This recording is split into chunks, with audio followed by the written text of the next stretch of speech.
Hello दोस्तों, स्वागत करते हैं आप सभी का अपने YouTube channel all education with me में। आज हम लोग इसमें जो पर्यावरण का पार्ट 2 हम लोग पढ़ेंगे, जिसमें कुछ प्रमुख पक्षी होते हैं जिनके बारे में सीटेट एग्जाम में क्वेश्चन पूछ लेता है। जैसे हम बता दें कि जैसे एक बार सीटेट एग्जाम में पूछा हुआ था कि जो उल्लू होता है, उल्लू के लिए कौन सा ऑप्शन सही है, तो उसमें जो था ऑप्शन में वो था कि उल्लू जो क्या करता है, अपनी गर्दन को पूरा आगे पीछे घुमा लेता है, यानी वो अपनी गर्दन को पूरा पीछे तक घुमा लेता है। और उसके बाद ही एक क्वेश्चन और पूछा मैना को लेकर कि मैना के लिए कौन सा ऑप्शन सही है। तो मैना में क्या होता है, मैना जो होती है, मैना अपनी गर्दन को झटके से आगे पीछे करती है, पीछे नहीं घुमाती पूरा, ये पीछे ये राउंड करके, इधर उसका मुंह है तो ये पीछे इधर नहीं करती है, वो क्या करती है आगे पीछे, यानी इधर करेगी फिर पीछे कर लेगी, फिर इधर करेगी फिर पीछे कर लेगी, यानी आगे पीछे करती है। मैना अपनी गर्दन को झटके में आगे पीछे करती है। तो ऐसे कई अन्य पक्षियों के बारे में भी हम लोग आज जानकारी प्राप्त करेंगे जो सीटेट के हिसाब से महत्वपूर्ण है। तो देखिए हम लोग चलते हैं, पहली जो हमारी पक्षी है वो है बसंत गौरी। कौन है? बसंत गौरी। देख रहे हैं आप लोग यहाँ बसंत गौरी का फिगर ये है बसंत गौरी। इसके बारे में हम लोग पढ़ेंगे कि बसंत गौरी में क्या होता है। तो बसंत गौरी जो है वो किस तरह से कार्य करती है, इसके लिए क्या इंपॉर्टेंट है ये हम देखेंगे। तो बसंत गौरी यह गर्मियों में टुक टुक करती रहती है। ये बसंत गौरी जो होती है यह गर्मी के समय में टुक टुक की आवाज़ करती रहती है, पेड़ के तने में गहरा छेद बनाकर। अब ये क्या करेगी, जिस पेड़ पे रहेगी उस पेड़ का जो तना होगा उस तने में क्या करती है, गहरा छेद कर देती है, और उस गहरे छेद में ही अपने अंडे को रखती है। छेद बनाकर उसमें अंडे रखती है, उसी जो छेद बनाएगी वो उसी में क्या करेगी, अंडे को रखती है। दूसरे नंबर पे हमारा है शक्कर खोरा। ये देखिए शक्कर खोरा आपको दिखेगा, शक्कर खोरा देखिए यहाँ पे, इसके देखिए ये हमारे इसके क्या है, जो बच्चे हैं यहाँ पे दिख रहे होंगे, ये है शक्कर खोरा। अब देखिए इसकी जो बना हुआ, इसका जो घोंसला बना हुआ है वो एक टहनी है, उस टहनी से लटका हुआ है, क्या है, लटका हुआ है, और इस लटके हुए में ही अपने बच्चे अंडे को देती है।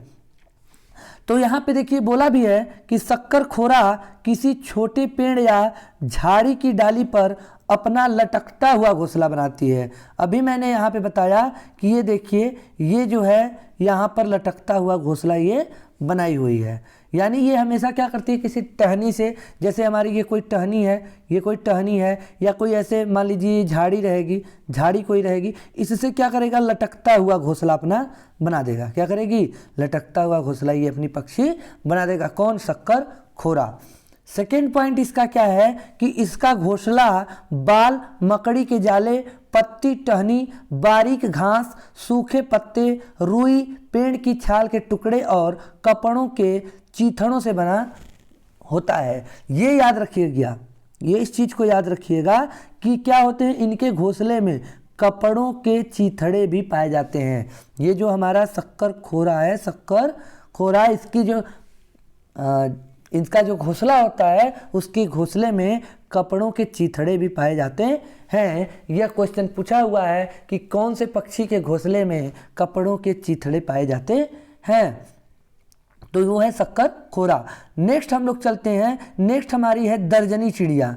क्या नाम है? दर्जनी चिड़िया। आप लोग इसको फिगर को देखिएगा थोड़ा, देखिए फिगर में हमको दिख रहा होगा कि जैसे दर्जी किसी चीज़ को सिलता है, दर्जी का क्या काम होता है, सिलने का, कपड़ा सिलने का काम होता है। उसी तरह ये जो पक्षी है वो भी पत्तियों को क्या करती है, सिल देती है। देखिए यहाँ से नीचे से ये सिलते हुए पहुंची है, धीरे धीरे ये पूरा सिल के एक कटोरे का आकार बना देगी, और इसी में ये अपने अंडे को क्या करती है, अपने जो अंडा होता है इसी में देती है। इसलिए इसको भी क्या बोला गया है, दर्जनी बोला गया। क्या बोला गया? दर्जनी का मतलब दर्जी की तरह काम करती है। ये भी क्या करती है, दर्जी के समान काम करती है, इसलिए इसे दर्जनी चिड़िया बोला गया है। यानी जैसे ही दर्जनी आएगा आपके दिमाग में दर्जन, जो हमारे दर्जी होते हैं वो दर्जी आ जाएगा, और दर्जी से क्या होगा, दर्जनी चिड़िया। तो दर्जनी चिड़िया अपनी नुकीली चोंच से पत्तों को सी लेती है। अभी हम बताएं कि क्या करती है, इसको सिल लेती है।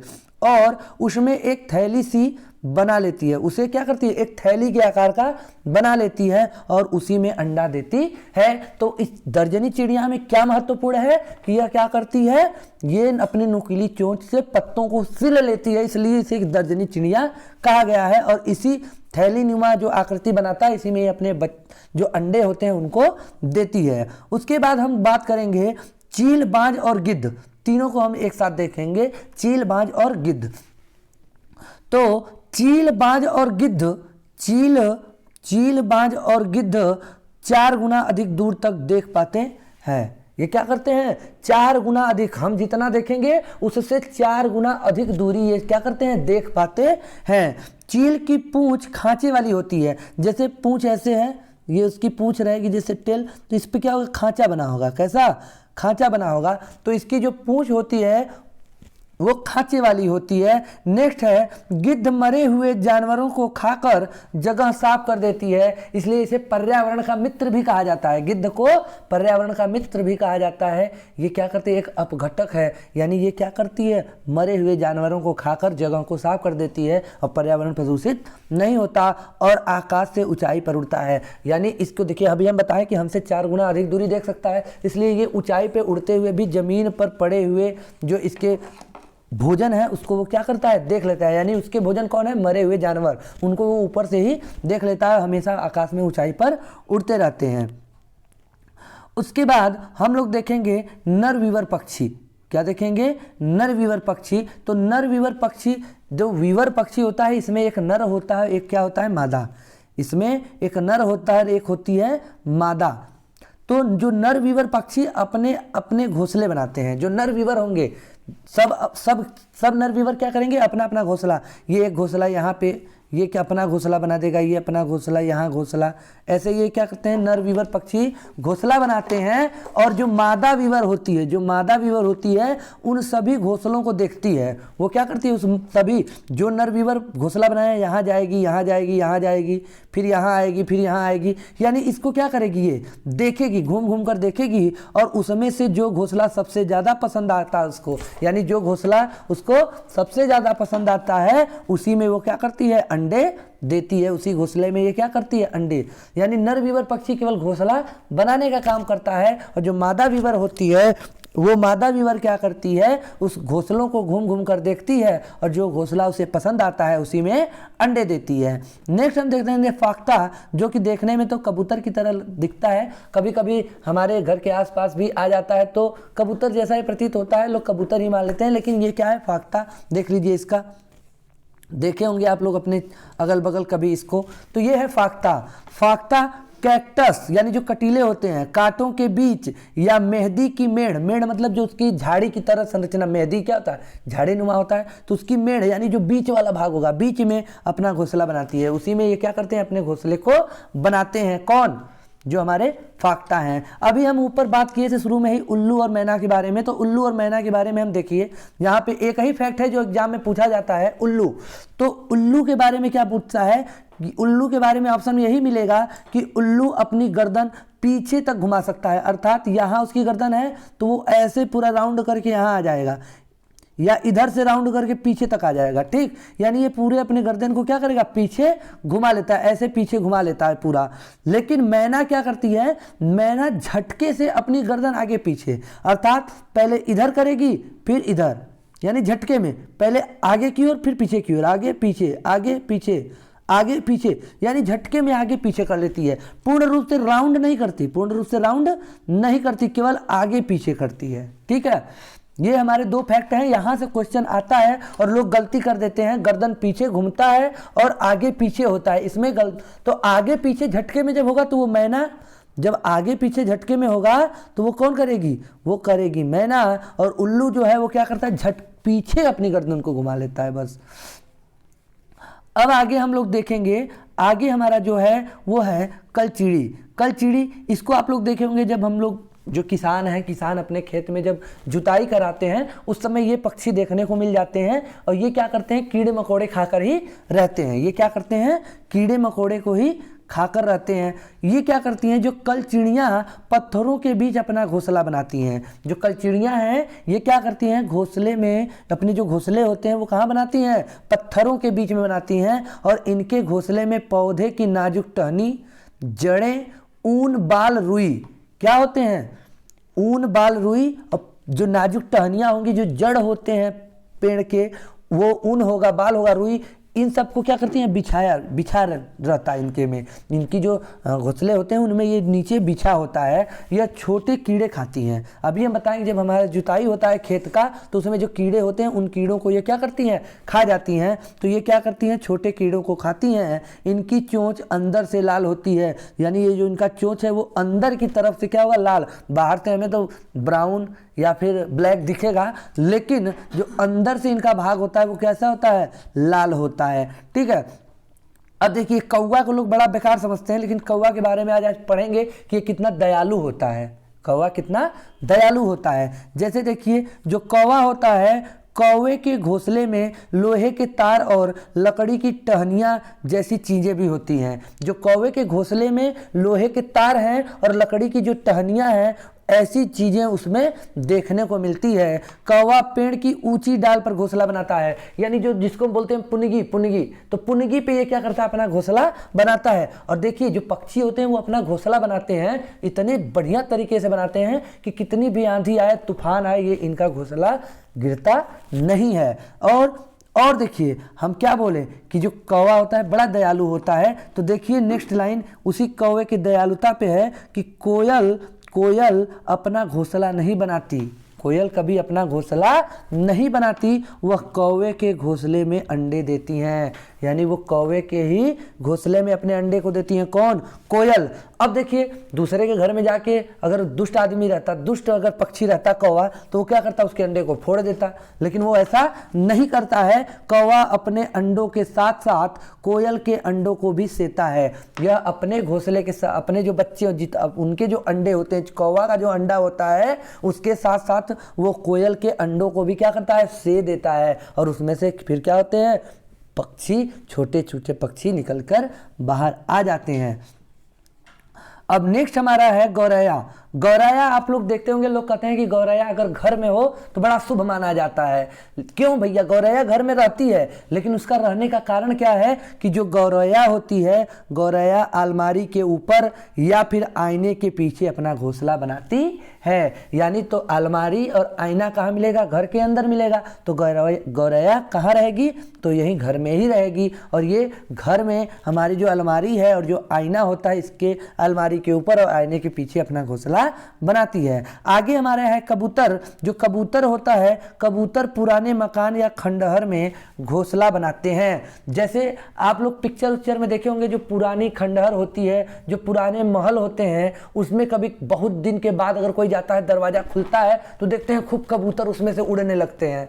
तो क्योंकि वो खंडहर और पुराने मकान में ही अपना घोंसला बनाते हैं। तो ये फिल्मों में देख के भी आप ये जानकारी प्राप्त कर सकते हैं, लेकिन लोग क्या करते हैं, फिल्म को केवल एंजॉय करते हैं, लेकिन उससे जो जानकारियां हैं उनको प्राप्त करना भूल जाते हैं।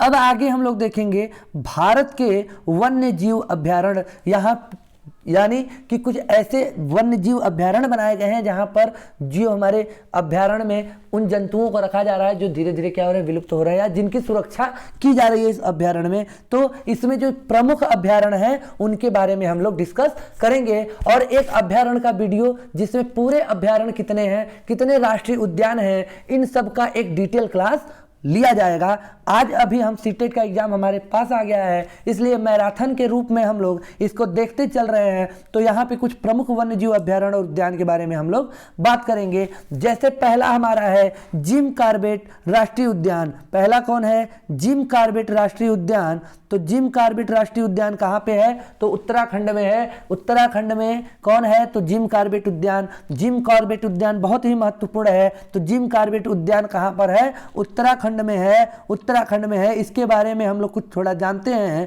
कि जिम कॉर्बेट राष्ट्रीय उद्यान भारत का सबसे पुराना राष्ट्रीय उद्यान है। जो जिम कॉर्बेट है वो भारत का सबसे पुराना राष्ट्रीय उद्यान है। यहाँ बाघों की आबादी बहुत अधिक है, यानी यहाँ अधिक मात्रा में क्या पाए जाते हैं, बाघ पाए जाते हैं। यहाँ बाघों की आबादी बहुत अधिक है।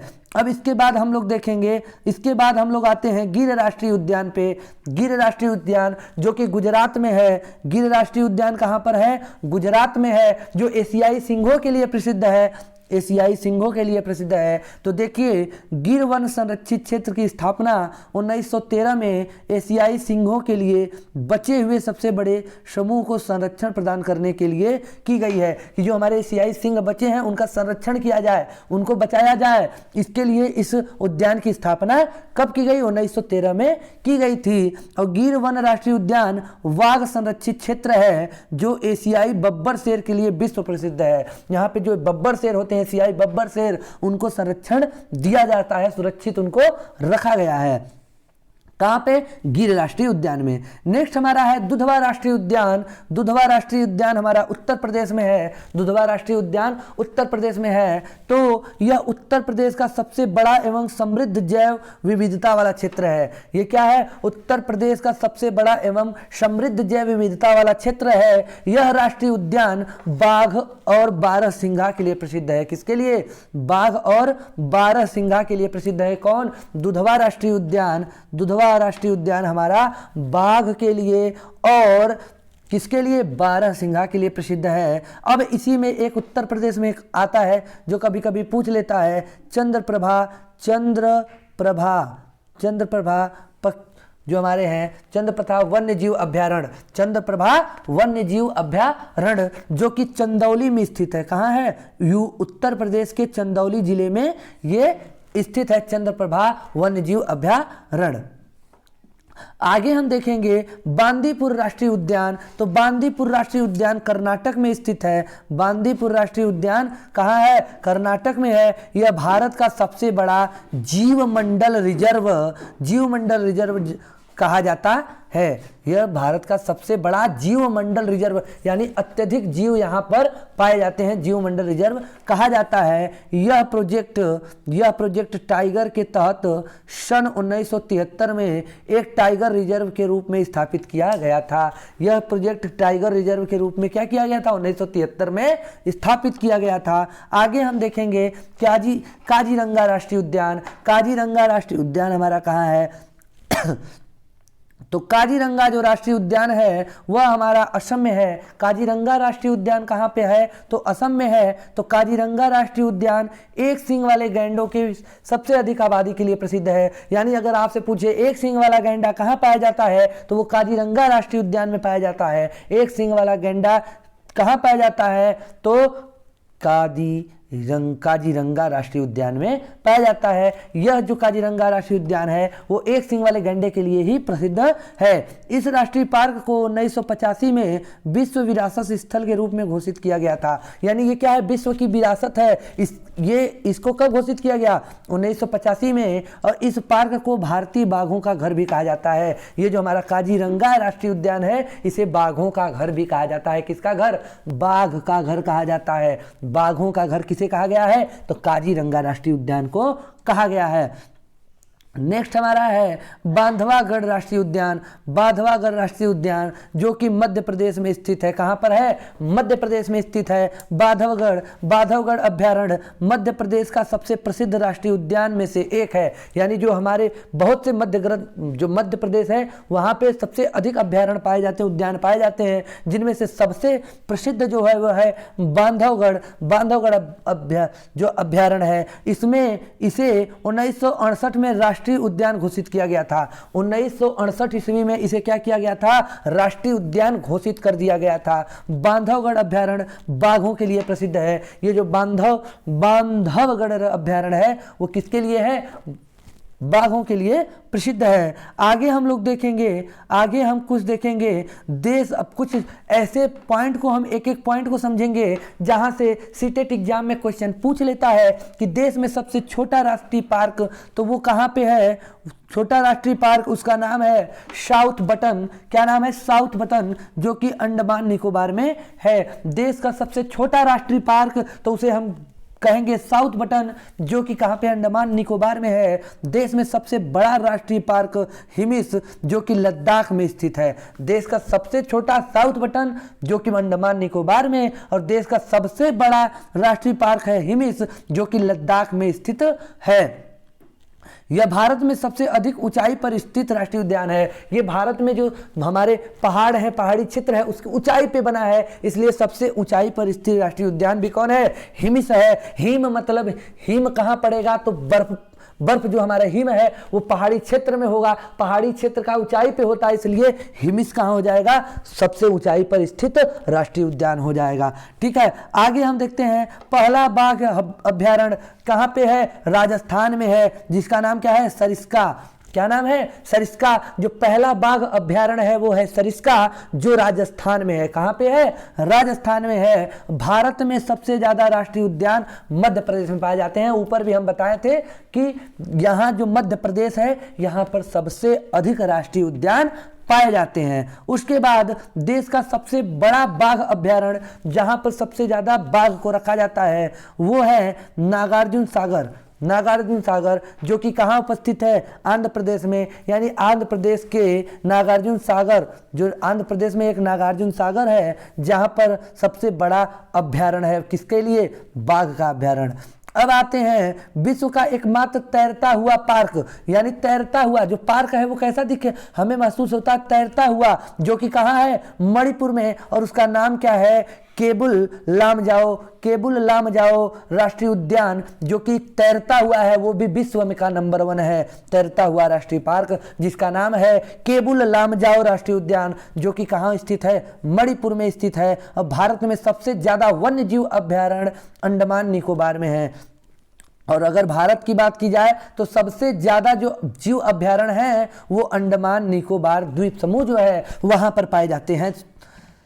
देखिए आगे अब हम लोग चलेंगे, आगे चल के अब हम कुछ ऐसे पेड़ पौधों के बारे में जानेंगे जो कि सीटेट के एग्जाम में यहाँ से क्वेश्चन आते हैं। जैसे हम पहले पौधे के बारे में बात करेंगे, जिसका नाम है निपेंथिस। निपेंथिस, क्या नाम है? निपेंथिस। निपेंथिस का क्या करता है? ये इसके अंदर इतनी अच्छी, इसके जो अंदर ये तो पहले क्या होता है? सुराही की तरह या जो घड़े की तरह इसका आकार होता है। ऊपर से इसका मुंह खुला होगा और पत्ता ऐसे रहेगा, जो देखिए यहाँ पे बोला है घड़े की तरह आकार रहेगा, और ये पत्ता रहता है, ये क्या करता है? खुला रहता है। और इसके अंदर से इतना बढ़िया सुगंध आता है कि जो कीड़े मकोड़े होते हैं सुगंध को प्राप्त करने के लिए यहाँ आते हैं, और ये क्या करता है? उनका भक्षण कर लेता है। तो देखिए इसके बारे में थोड़ा अब हम लोग पढ़ते हैं कि जो निपेंथिस नामक पौधा इंडोनेशिया, ऑस्ट्रेलिया और भारत के मेघालय में पाया जाता है।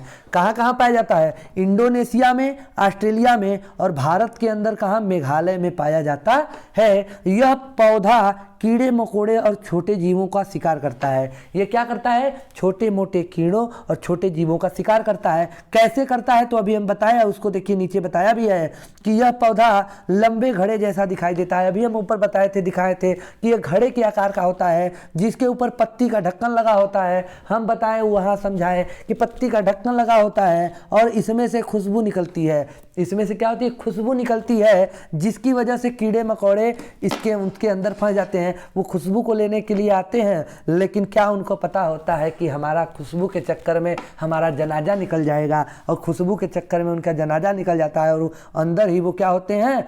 फंस जाते हैं, जिससे वो अपना भोजन प्राप्त कर लेता है। कौन? जो हमारा पौधा है निपेंथिस।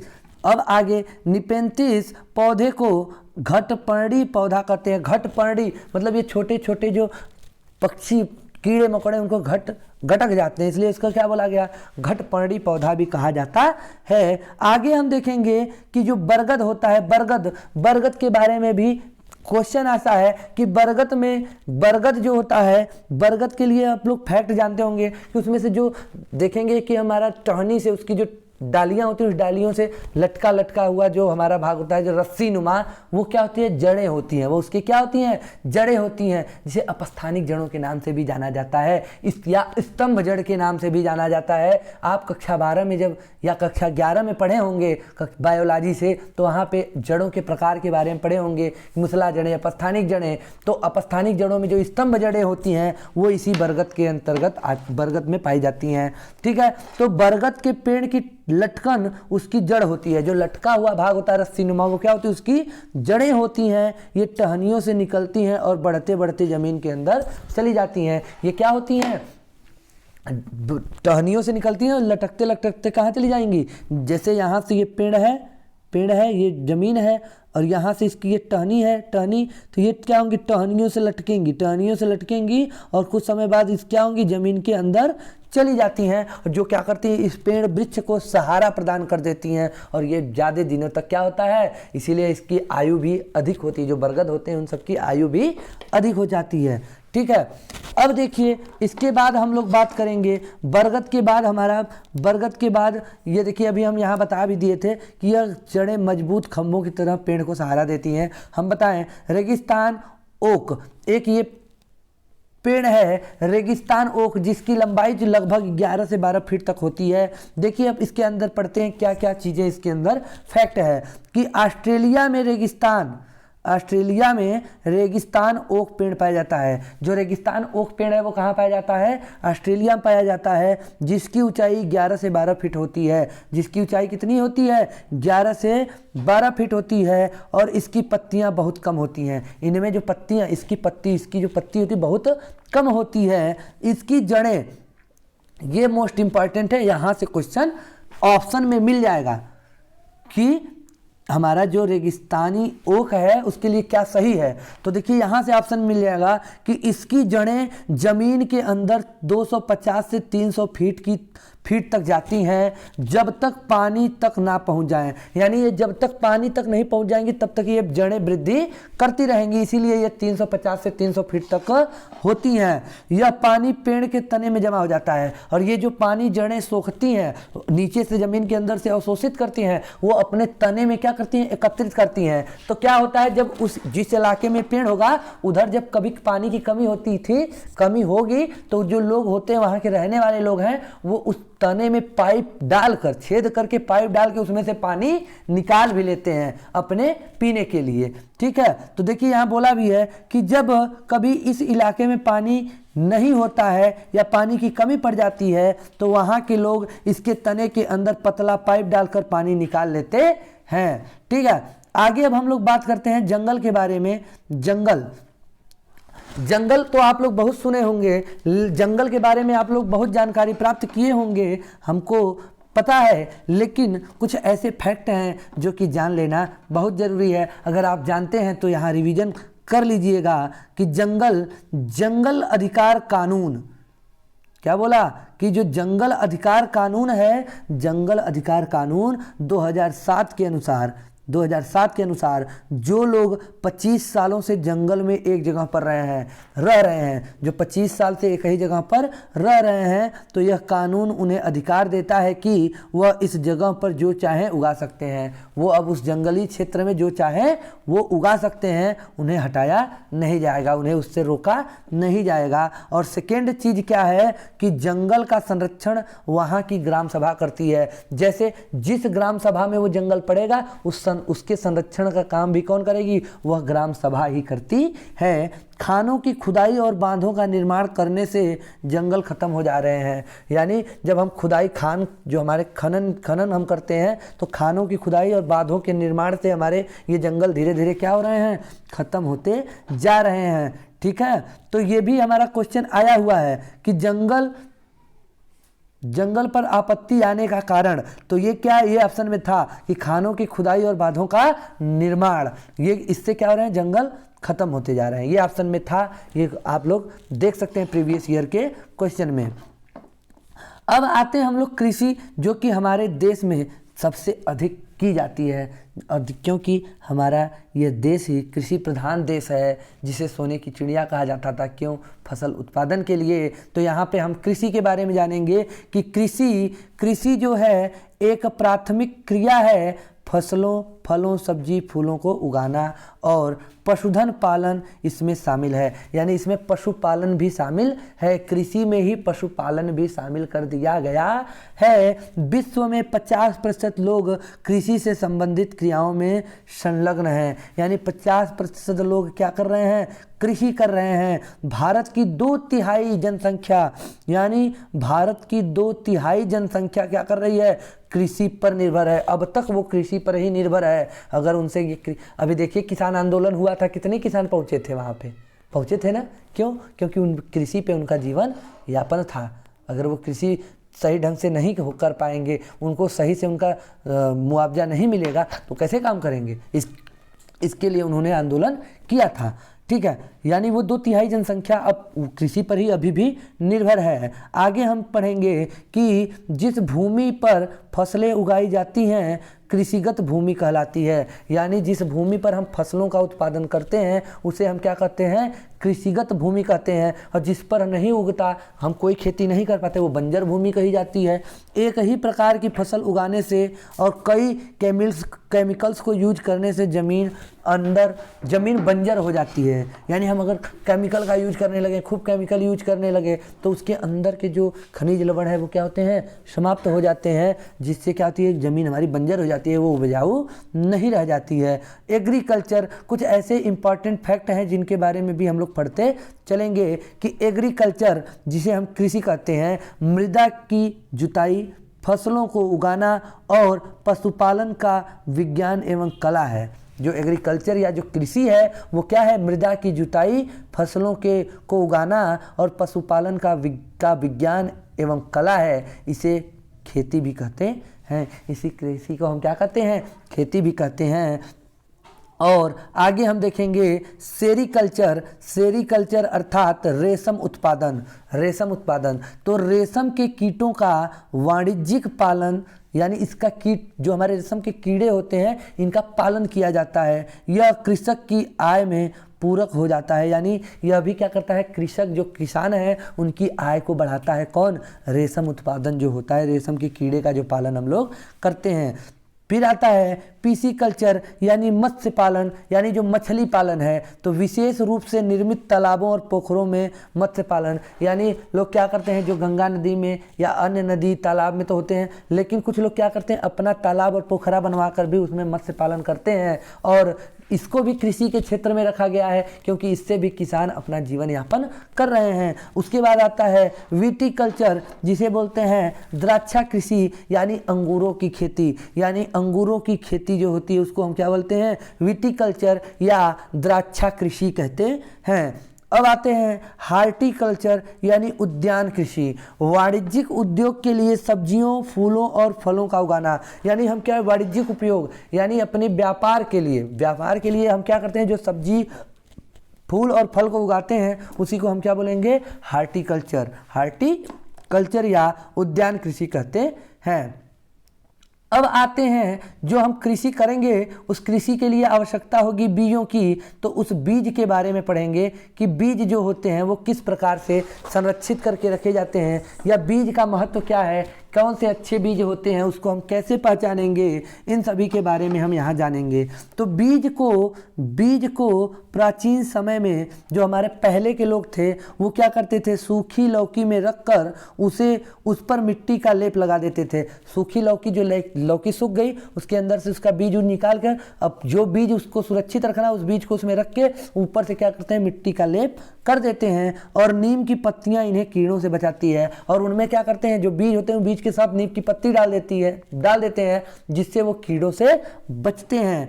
आगे है पौधे स्वयं भी अपने बीजों को दूर फेंक देते हैं। जो पौधे होते हैं वे स्वयं भी क्या करते हैं? अपने जो बीज होते हैं उनको दूर फेंकते हैं, और कपड़ों में चिपक कर या पानी के जरिए भी ये एक जगह से दूसरी जगह पर पहुंच जाते हैं और निषेचन क्रिया करके नए पौधे का निर्माण कर देते हैं। अब बोला कि सोयाबीन की फलियां फटकर पक कर फट जाती हैं। जो सोयाबीन की फली होती है, जैसे हमारा मटर होता है, मटर ऐसे इस तरह इसमें मटर होते हैं ना बीच में, उसी तरह सोयाबीन की भी फली होती है। वो फली क्या होती है, फट जाती है। ये फली क्या होगी, फट जाएगी और फट कर इसमें से जो पके हुए फलियां होंगी वो बाहर निकल जाती है। जो बीज होते हैं वो क्या होते हैं, बाहर निकल जाते हैं। उसके बाद जो काली मिर्च, फैक्ट पूछता है कभी कभी कि निम्न में से कौन बीज है या कौन बीज नहीं होते, तो जो काली मिर्च है, सौंफ है, गेहूं है, ये सब हमारे क्या हैं, बीज होते हैं। क्या होते हैं, बीज होते हैं। जो काली मिर्च होती है, जो सौंफ होता है, जो गेहूं होता है, ये क्या होते हैं, बीज होते हैं। और जो हमारा नाशपाती है, भिंडी है, करेला है, खीरा है, टमाटर, चीकू, इनमें क्या बीज पाया जाता है, इनमें बीज पाया जाता है।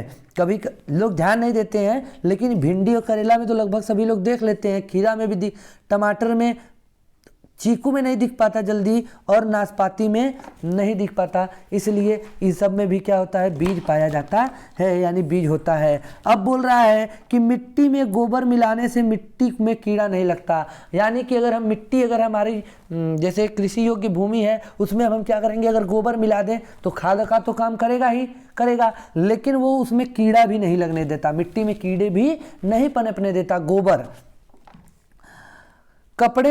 कपड़े में बंधा हुआ बीज पानी में, यहां से देखिए, कपड़े में बंधा हुआ बीज, यानी एक तो क्या करेंगे, कपड़े में बांध लेंगे बीज, और एक को क्या करेंगे, पानी में डुबो देंगे। एक को क्या करेंगे, पानी में डुबाए गए बीज की तुलना में जल्दी अंकुरित, यानी ये वाला क्या होगा, ये जो कपड़ा में बांधा गया है ये जल्दी अंकुरित हो जाएगा, ये क्या होगा, अंकुरित हो जाएगा जल्दी से। लेकिन जो कपड़े अंकुरित हो जाता है क्योंकि कपड़े में बीज सांस लेने में सक्षम होते हैं, यानी जो कपड़े में होता है बीज क्या करता है, सांस लेता है, जिससे उसका अंकुरण हो जाता है, और पानी के अंदर वो सांस नहीं ले पाता, इसलिए उसका अंकुरण जल्दी नहीं हो पाता है। ठीक है।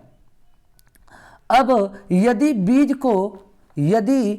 को कपड़े में बांध दिया जाए, यदि बीज को कपड़े में बांध दिया जाए और उसमें से आधे अंकुरित हो जाएं और आधे नहीं, अगर हम बीज को बांधे और आधे बीज अंकुरित हो गए और आधे नहीं हुए तो उसके कारण क्या है, इसका कारण है या तो बीज क्षतिग्रस्त होते हैं, क्षतिग्रस्त है, जो बीज क्षतिग्रस्त होगा उसका अंकुरण नहीं होगा, अर्थात अगर उनको हम जमीन में डाल के उसकी बुआई कर देते तब भी वो अंकुरित नहीं होता, यानी वो पौधा वहाँ से नहीं निकलता। या तो फिर बीज बीच में से टूट गए थे, या बीच में से, जैसे ये हमारा कोई बीज था वो बीच से ही क्या टूट गया था, इसलिए उसका अंकुरण नहीं हुआ। बीज में कीड़े लग चुके थे, यानी कि अगर उसमें कीड़ा लग गया था तब भी उसका अंकुरण संभव नहीं है। इसलिए लोग कहते हैं कि यार हम अपनी बिया डली लेकिन हमारे कायदे से भयल नहीं, तो काहे नहीं हुआ, इसलिए नहीं हुआ क्योंकि या तो इन तीन चीज़ों में से उनके बीज में कोई दिक्कत रही होगी। अक्सर ये वाला हमारे प्रॉब्लम, बीज में कीड़े लग जाते हैं,